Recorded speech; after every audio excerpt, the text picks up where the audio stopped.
ahead and get started. I'm going to share my screen with you. Okay, so we are inside of one of the courses, and at this point in the semester, you have already been introduced to the class. You have hopefully looked at your welcome note. It's giving you some insight into how the class is set up. You have also likely had a chance to look at the layout for the course. If you haven't had a chance to look at this information, please do. Each one of these blue tabs is linked to the module that's attached to it. You do want to take a look at your concourse syllabus, which is right over here in your left-hand navigation bar. Mine looks a little bit different because I'm on the instructor side, but you can still access this information. When you look at the concourse syllabus, it's going to give you some information about the course itself and how it's set up. It's going to give you some information, particularly in the research section, about everything that we're covering today, or at least some of the things that we're covering today. And so you want to make sure that you're paying attention to this information, and particularly as it relates to the preliminary bibliography. All right, and so you can make connections to what I'm going over today here in your syllabus. And then, of course, it has just a lot of other information that you may find meaningful as you go through the course. Keep in mind your course calendar is here, just as a reminder. And so you'll find information about what we'll be doing week by week here in the course calendar. In order to access information, though, so that you can get to things really quickly, you may want to use the calendar feature on the left-hand side of the page. When you get to that calendar feature on the left-hand side of the page, it's going to take you to a screen that looks like this. And it's going to show you week by week, day by day, what you should be working on. Okay, so for instance, today, this is what we have going on, and you have a discussion question, and we have our preliminary bibliography webinar. So this is just a good way to access the information in the course, is by going directly to the course calendar. You can get a general overview in the syllabus. I'm going to go out of that, and then we are going to go back into the module itself. I can access this by either clicking the back key again, or by clicking home or modules. Home or modules, it doesn't matter, it'll get me to the same space. If you haven't already, you want to look at the rest of what's going on in this course information module. You want to take a look at how to operate Canvas. Some of you guys have done the extra credit quiz, which I am very, very thrilled to see because you earned up to a point on your final grade just by completing that quiz. So that was fantastic for those of you guys who've already done that. Institutional information, you want to be familiar with your different resources. And I say this because one of the things that we're doing in today's webinar is we are going to use the Collin College library. So, and that's an essential function for this assignment and for all of the research that you do in the course. So you want to just kind of know where everything is inside of Canvas. And so you want to be familiar with this. The Writing Center is here, and the library is there, and other types of support that we offer with the Access Office counseling. All of those things are listed here. All you got to do is click on the icon, and it will take you there. Isn't that nifty? Okay,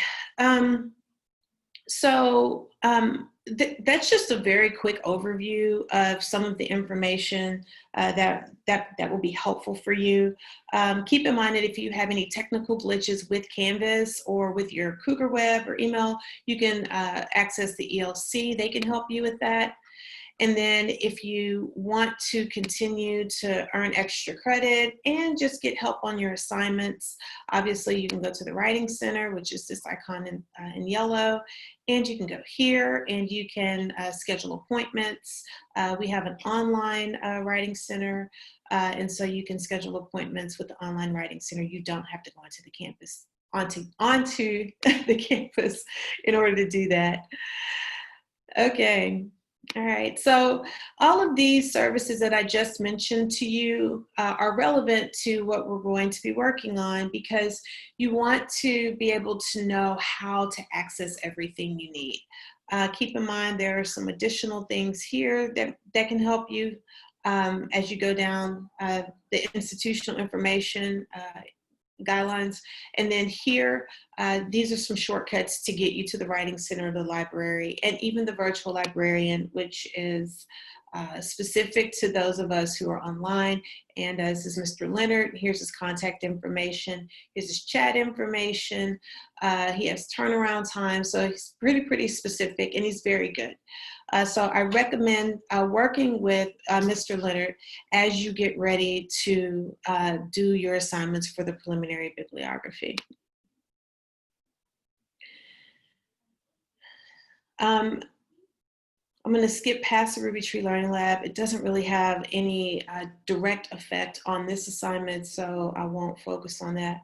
I will, however, lead us through a couple of things that we need to do before we can start the preliminary research topic. The first thing that you'll want to do is to make sure that you have completed the My Plan assessment for the Write for Cause project, right? So here's the introduction to it here at the beginning of module number 1. And then it talks about that we are going to use the Collin College Library database system. Okay, and so this connects directly to this request to do the My Plan assessment. So these two things go hand in hand. So if you have not done that, nor completed the discussion question, then you want to go back and do both of those things before you proceed with this project. Here's a quick video for you just to cover the information about the Write for Cause research project. It's an overview, so you can look at that at your leisure to get a sense of where we are going after finishing the preliminary bibliography. But I want to talk about exactly what the preliminary bibliography is. The preliminary bibliography is intended to give you a list of sources for you to use as you get ready to write for your cause, okay? So all of the information that you gather, its intent is to support your argument or support your point of view about your research topic, okay? So what we're doing is we are compiling your works cited even before you start writing the paper, and that's essentially what a preliminary bibliography is. It's just collecting the sources that you will use in order to create a works cited for your essay. What's going to happen with this preliminary bibliography is that you're going to take 5 of the 10 sources that you find, and you are going to create an annotated bibliography where you will summarize those 5 sources and then submit the annotated bibliography assignment for grade. Afterwards, you'll take 5 of the 10 sources that you found and that you used for your annotated bibliography, and you will use them in a research proposal essay where you will propose to me, your audience, and to your classmates your research plan. And you'll have a research question, and then you will use the sources to try to demonstrate that you're able to answer that question with the sources you've chosen in the essay. So the essay will not necessarily write for your cause. Instead, it will just simply give your audience information about the type of information you have that could answer that research question. And ultimately, it will culminate in what's called a hypothesis. And we use this term in science based classes, and it's something that's assumed for the purpose of argument after looking at a bunch of data.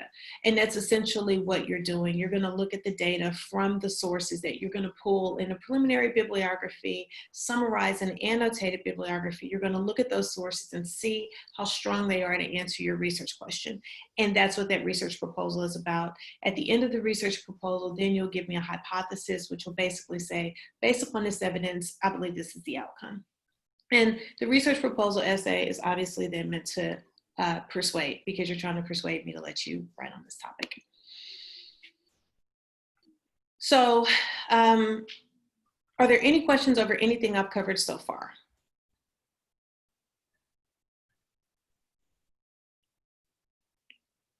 Okay, so far it doesn't look like there are any questions. Okay, so, and you guys, please feel free to say in the chat no, or to say actually no, so that I will move on. I'm very much so a call and response person, so I'll keep explaining something until I know for sure that we understand. All right, so let's look at our next order of business. So at this point, you should have completed the My Plan assessment, and you should have completed the steps to gathering all of the information. If you're not sure about the My Plan assessment, how to access it, if you look at the introduction course module, which is the very first module on the home screen, in that video, I actually walk you through how to go through the My Plan assessment, how to set it up, and how to get everything taken care of. So you'll want to go back and look at that. Okay, so at the beginning of our call today, before we got started, there was a question about choosing keywords, and these keywords are important because these keywords are going to be used in the process of creating this preliminary bibliography. So I want to talk to you about how to do that, okay? So the first thing you want to do is you want to start brainstorming your topic using the results from your My Plan assessment. Okay, so you can look at your personality, if you're introverted or extroverted, that's a good starting point. You could look at maybe the type of careers that the My Plan assessment said that you would be good with, and then you also can look at the type of skills that you have according to your My Plan assessment, the types of things that may create passion in you. You want to think about those things. The topics that you want to stay away from for this assignment are these two. You definitely don't want to talk about legalizing marijuana. The only reason you don't want to talk about that is because I have been teaching since 1999.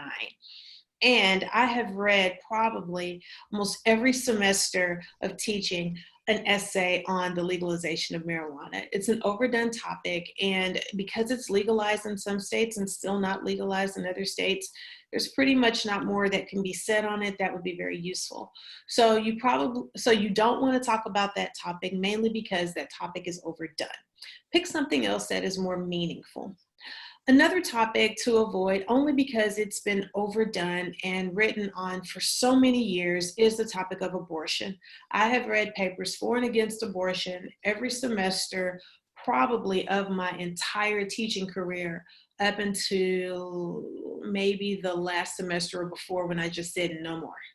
And the reason is because I understand both sides, and I understand the data and the information on both sides. And so there's not much more that's come out over the last 10 years that kind of changes that point of view. And there are so many other things to think about, like maybe other forms of family planning or other forms of reasons that could result negatively from abortions, maybe on women's health, or maybe positive things that can happen as a result of abortions, maybe as it relates to the foster care system. So there are other directions you can go with the idea, if you're extremely passionate about it, that won't necessarily start with the topic for or against abortion. You can take it in a different direction and come up with something a little bit more stimulating, because it may have more new and usable research.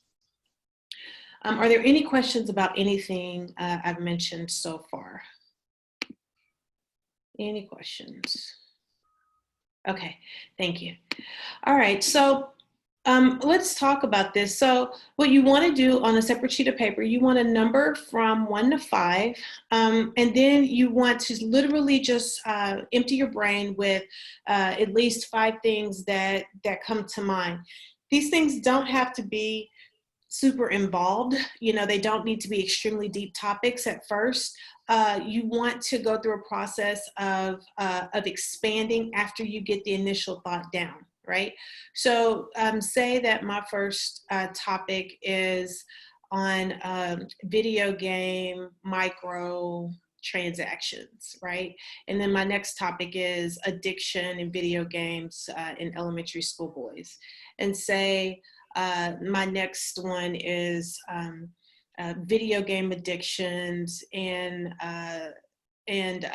gambling. You know, so say these are my top 3. Then I would go in maybe and I look at number 1 and I'd say, well, who would be involved with this? And then I would start to talk about the different people who would be a part of this group of elementary school students who are addicted to micro transactions. Maybe I'll talk about their parents who buy things and enable them. And then maybe I'd go into what do I want to learn about this topic? Well, I want to know, you know, I want to know what are these microtransactions and what games have them maybe. And then what other questions may I have? I may want to know what started this, and is there a way to limit this? And so, you know, you want to just go through this process with each one of these areas so that you can come up with a clean topic and you can come up with ways to address that topic. All right. So just as I just went through a list of, I think 2 or 3 of these questions, you want to go through the entire list of questions just to make sure that you have fully thought about at least one of these topics that you list. Okay, you don't have to do it for all 5. If you pick one and you kind of know you're onto something, just go with that one and keep going through the process of answering 1 through 4. All right. If you need additional help with brainstorming using keywords, then here's a video for you to look at. It's from an actual class, and it's 12 minutes of good ideas. So the class asked good questions, and it was just fun brainstorming that topic with them. So you can look at more ways to do that there. Are there any questions about narrowing topics? Any questions about coming up with topics? Okay.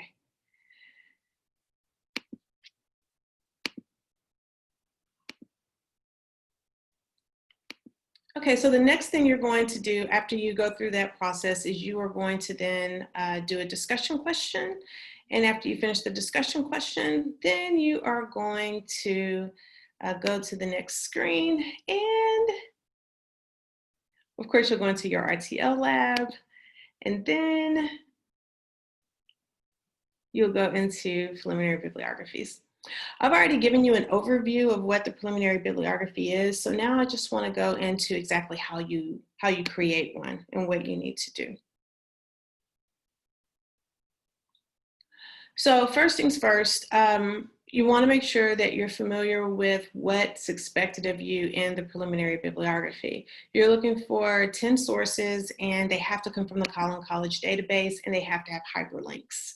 We'll talk about how to do that here in just a second. So what you're looking for are reliable sources. These reliable sources are going to be scholarly peer-reviewed journals, okay? So they're not going to come from Google. You know, there won't be any reference-based sources like encyclopedias or Wikipedia or anything like that. You want to use scholarly peer-reviewed journals, okay? And these scholarly peer-reviewed journals have quite a few interesting elements, all right? Let's take a look at it. So the video that you see here is going to actually be replaced with the webinar that we're doing today, so there's no need to necessarily reference it. We are going to take a look at exactly how you arrive at these scholarly peer-reviewed articles from scholarly journals. The first thing you're going to want to do is you're going to need to access the Collin College database, okay? Once you get your topic, you want to access the Collin College database. So I'm going to go back over here to Cougar Web. I'm going to log in.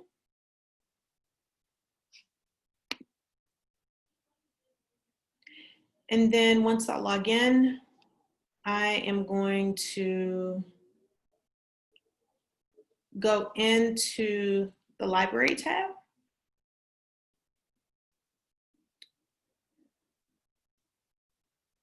And once I go into the library tab, I'm gonna mouse over to find articles in databases. I'm going to click on this right here in the center.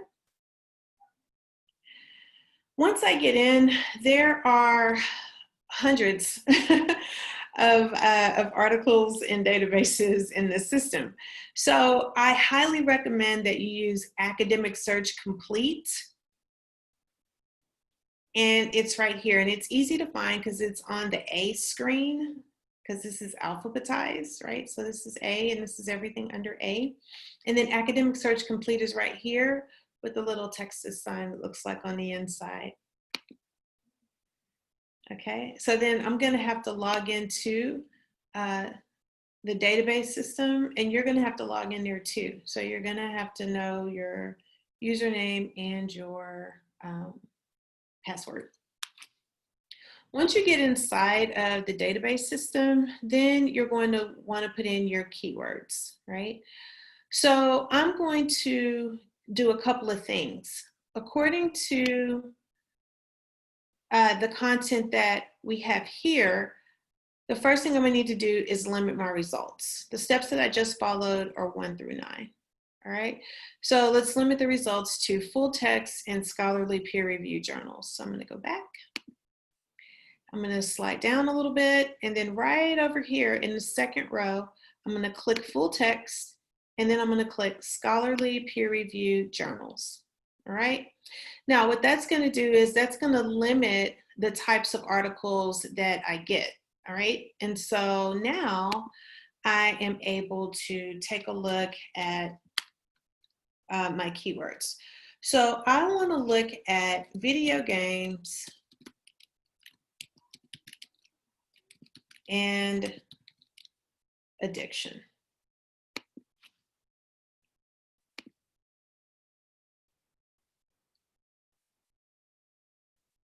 Okay, so here I have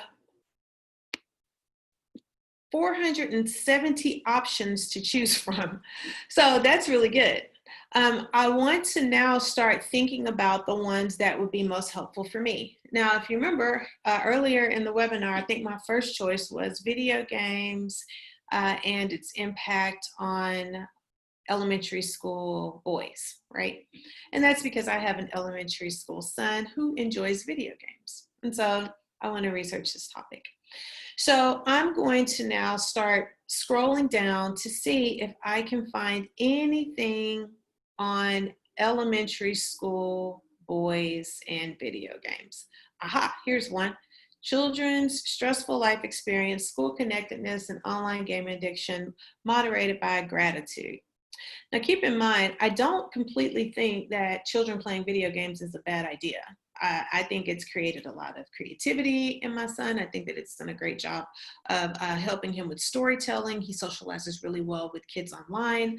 And so I see a lot of benefits. The only concern I have is that it can be a little addicting. And so I need to get more information about it just to make sure that I'm writing on the right cause. So I'm going to click on this.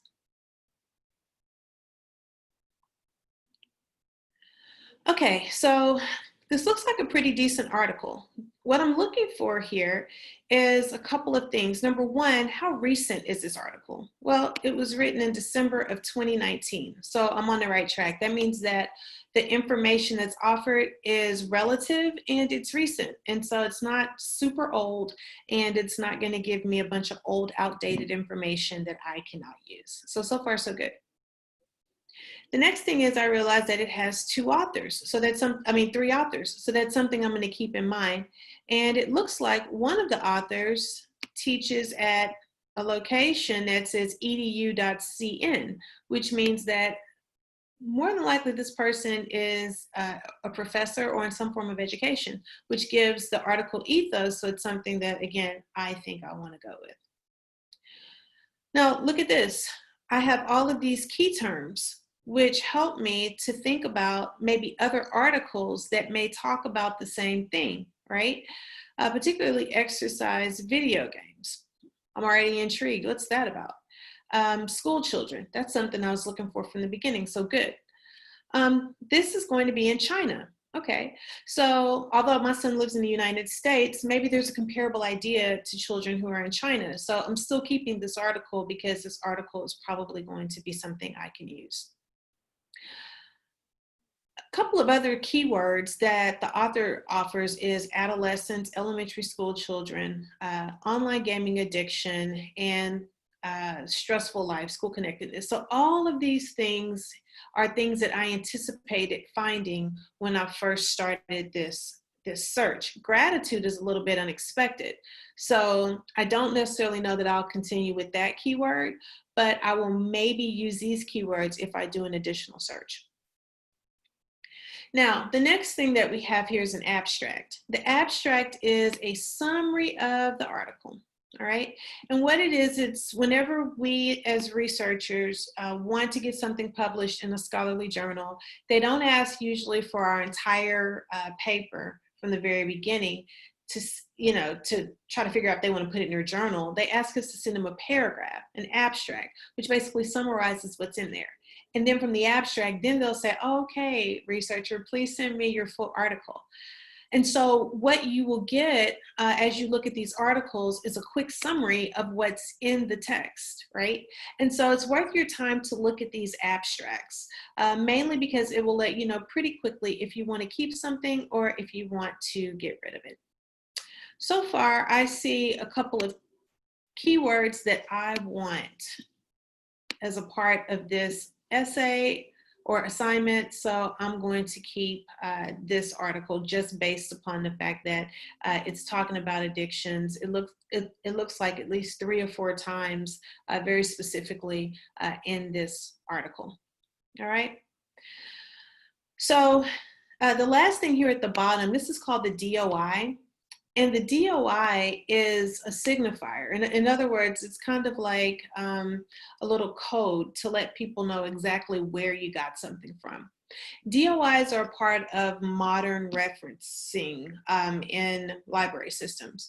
For our class, we are not going to use DOIs in our preliminary bibliographies. We're going to use what's called permalinks. And I'm going to talk about that in a couple of seconds. All right, so after looking at this information and saying, okay, I think I want to use this article, I'll go over here and I'll click on PDF full text because that's going to give me the article itself. I want to see how long this thing is to see if it's something I want to read over the next day or two. And it looks like this article is 11 pages long. And so it's one that I'm likely going to keep. I'm going to keep looking to see if I can find other articles that offer similar ideas, but this one has the length that I want. This one has the information I want. And so it looks like it's going to give me good content. Notice that for this paper particularly, there is a hypothesis, and that's really nice because a hypothesis lets you know kind of what the researchers came up with along with their study. Okay, we talked about the hypothesis earlier, and so you get a chance to see one in this article. In fact, they have 2. All right. When we get to the annotated bibliography lecture, I'm going to talk to you more about choosing articles and knowing how to pull those articles apart by focusing on certain keywords, all right? So you want to know exactly how much of this you're going to have to read. With 11 pages, it looks like I will probably have to read maybe 3 pages of it because of the way that the information is set up. You don't need to focus in on methods as you're thinking about the articles because the research method is there so that the researcher can communicate to other researchers exactly how to do their experiment again.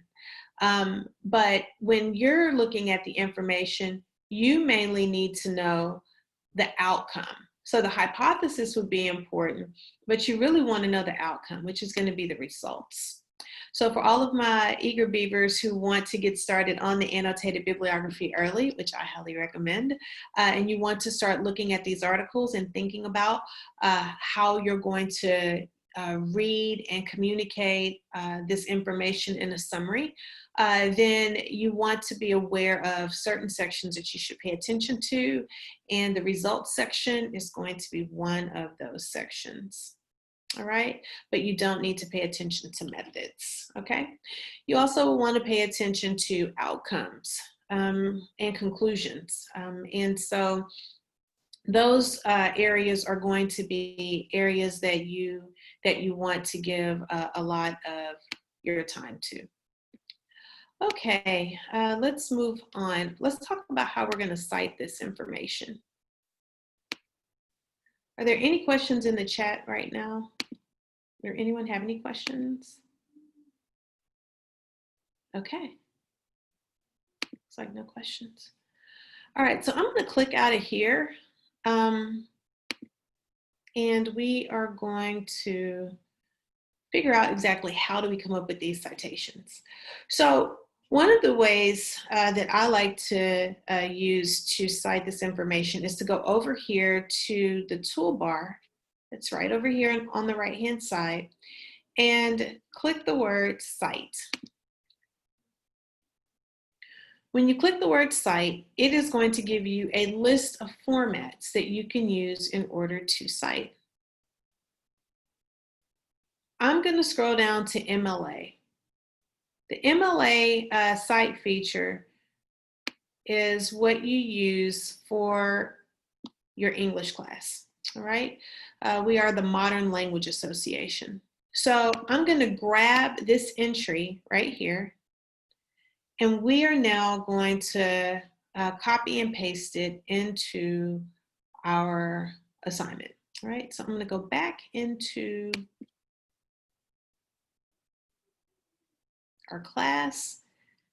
I'm going to scroll down, and then I am going to go to the assignment. So I'm going to click through a couple of screens to get there. The information that I just covered with you is right here and right here. And in a second, I'm going to come back and we're going to talk about permalinks. And the information for permalinks is right here whenever you want to reference it again. All right, and here's a sample of what I'm going to do live for you here in a couple of seconds. Okay, reference librarian, we already talked about that. We already talked about Mr. Leonard. Here is a sample of what we're going to do. It's all color-coded for you. I will refer back to this. And this is just talking about how to alphabetize your summaries. I'm sorry, alphabetize your preliminary bibliographies. Here's a sample of a preliminary bibliography where you can see all 10 sources in order. And then there's another sample where you can refer to, see if you're doing it properly. And then here's your assignment. Okay, so I am going to go into the assignment and show you exactly what you're going to do. All right. So we're going to look at it from the student view.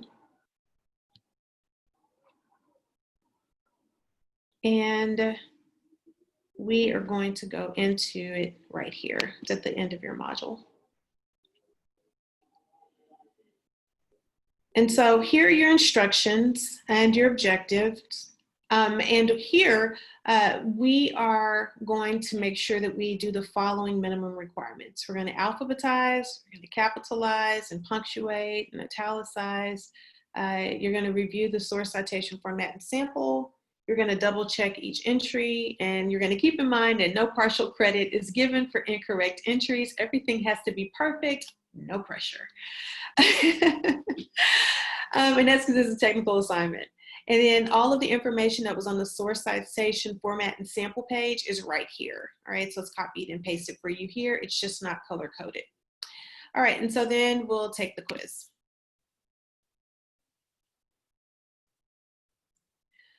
Okay, so when you go into the quiz, you will see that you are to offer a phrase for your topic, all right? So, and then you have an example here where it says eliminating student loan debt for public school teachers. So for me, I'm going to say limiting addictions for young children. Nope, I don't like young children. I'm gonna say elementary school children by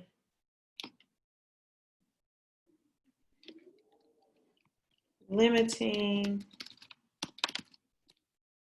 no, eradicating micro transactions. I think that's just one word. All right. All right, so this is my first shot at it. I think I may go back and modify that a little bit, but that's generally what I want this to be about. So now I'm going to take what I copied from the Academic Search Complete database and not say that, but say this. Let me just move this toolbar over. Okay, let me go back in here. Okay, so I'm going to copy and paste it again. I'm going to try to anyway. And we're going to go back into the quiz and let's see what happens. There we go. All right, so now everything is there. So we have the author's last name first, and you see we have this et al. Et al just simply means that there's more than one author. You see that there is the title of the source right there. Notice that it's in quotation marks. And then there is the journal where this study was published. Notice that it's italicized. There's a comma afterwards, and then this is the volume. This is the issue number, and here is the date. It was published in December of 2019, and here are the page numbers between 1 and 10, and it is published by Ebsco, which is capitalized, and it is italicized because it is the database that published this information. Remember earlier on, I said that we are not going to use the DOI, okay? We're going to actually eliminate the DOI. So, back in here so you can see what I'm doing.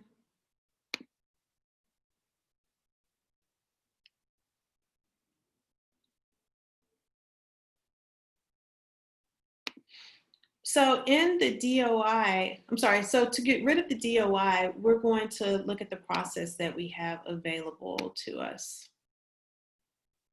And that process is here in your module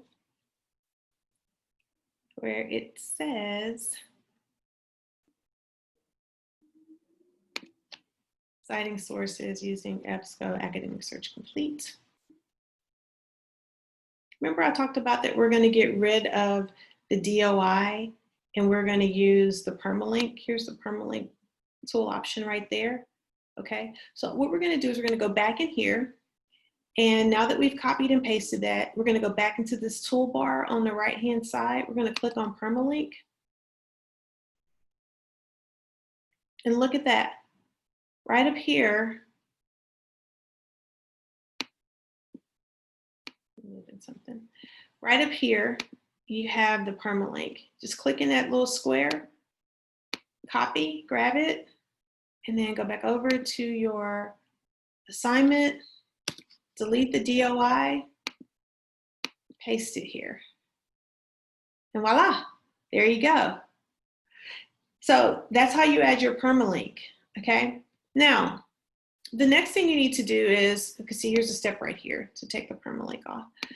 The next thing you want to do is add the access date, okay? So to add the access date, keep in mind you have a sample right here. You see that? Access for March 2019. All right, so here we're going to do the same thing. All right, so take a look up there and take a look down here.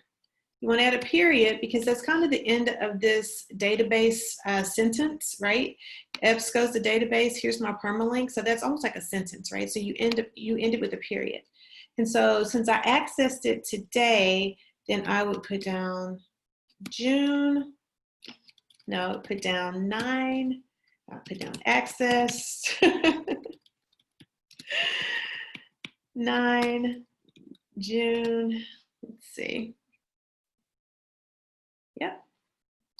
And then I would do 2020. There you go, period. How's that? And we're pretty much done. And that's how you do that. The only thing you want to do, you want to just double check to make sure everything's italicized the way it's supposed to be italicized. Make sure that, you know, all of the quotation marks translated and transferred over. You want to make sure that the title is capitalized. Sometimes whenever you have an article, the title won't be capitalized, particularly if it's in a sentence. So you want to make sure that's done. And then you're going to have to add the permalink by going through a second step. And then you're going to add the access date, which is also going to be a second step. But look, we're all done. And now I'm ready to go to the next one. All right. And that's how you grab entries, and you'll do this for 10 more entries, right? So you'll go all the way down to the bottom of the screen, and you'll keep putting your entries in. And after you finish, you'll click Submit Quiz, and then that will be that. Notice that you get 0.4 points for each entry, and you get 1 full point for being able to communicate your research topic in a phrase. One more word about this before I exit. Keep in mind that a phrase is not a complete sentence. So I don't need to see a complete sentence where you are rationalizing your research topic. That's not the goal of this assignment. The goal of this specific assignment is for you to be able to do the hard work of trying to create a phrase using keywords, and these are my keywords, and advocating for your cause, all right? And in this case, I'm saying that we need to limit these addictions in elementary school children by getting rid of or eradicating microtransactions, all right? Okay, that was a lot of information. Is there anything that I can answer for anyone? Does anyone have any questions?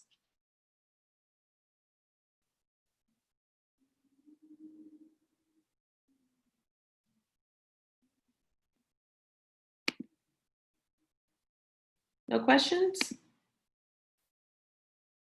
Okay, well, if there are no questions at all, then I would like to thank everybody for coming today to the webinar. I hope you got something out of it. And I look forward to seeing you next time. Always feel free to send me messages, or you can stay after and continue to ask questions. Okay, have a good afternoon. Thank you.